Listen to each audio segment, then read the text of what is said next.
Israel is, by many measures, the country relative to its population that's done the most to contribute to the technology revolution. Now, when you look at the NASDAQ, companies are listed from around the world. There's one country, though, that truly stands out, and that is Israel. If you go to the Middle East looking for oil, you don't need to stop in Israel. But if you go looking for brains, for energy, for integrity, you know, it's the only stop you need to make in the Middle East. For over 60 years, Israel has been at war, the target of terrorist attacks, and boycotted by many of her neighbors. Yet somehow, during this same time, she has built a nation, transformed an arid wasteland into an agricultural miracle, and evolved into one of the most technologically innovative countries in the world. How did a nation of 7 million manage this transformation? Mayor Brand runs Google's Israel operation. The foundation of Israel itself could be seen as an entrepreneurial project.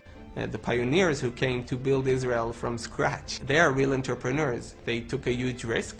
They came to a place that doesn't have much natural resources, that there are a lot of threats from the outside, but they still had a great vision in building a successful country, which means that from the foundation of this country, people were already experienced in risk-taking.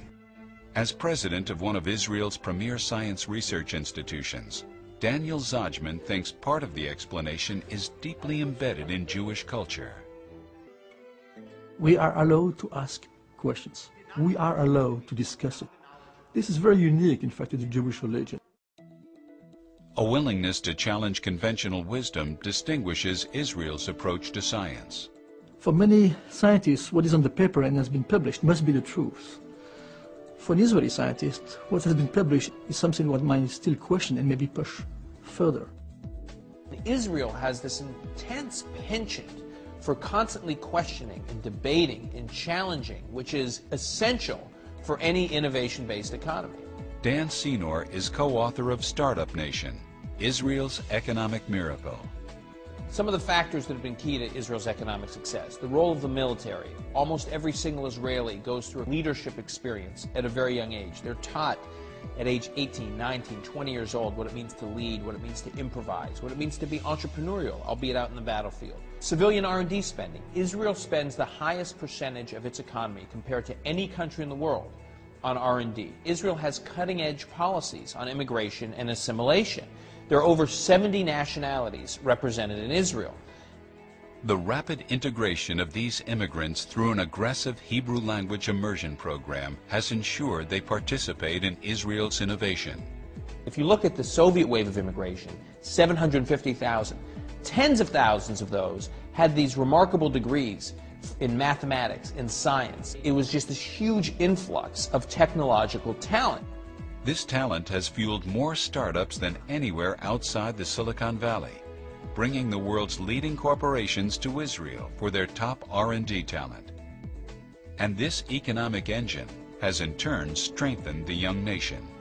If you describe Zionism as having a prosperous, strong Jewish state in Israel, obviously the high-tech sector goes hand in hand with that. But Israel isn't just innovating for its own ends.